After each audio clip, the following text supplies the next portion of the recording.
When you think about investing in tomorrow's generations, think about culture as well as economics. Culture and art are a powerful force that moves hearts.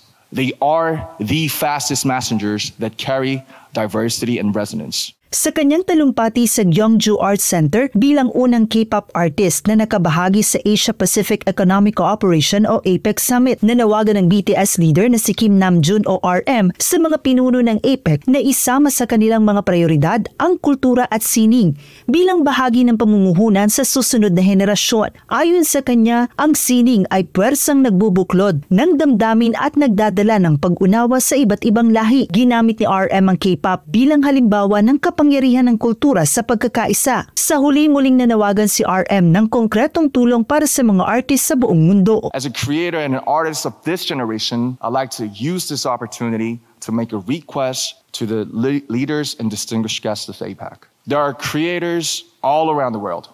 Please help them. Give them the financial support so that their own creativity can bloom.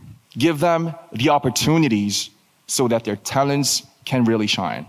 Dagdag pa ni RM, kailangan ng mga artist ng oportunidad at suporta upang maipahayag ang kanilang talento, isang pamumuhunang magbubunga, hindi lang ng sining, kundi ng mas malalim na pagkakaunawaan sa buong mundo.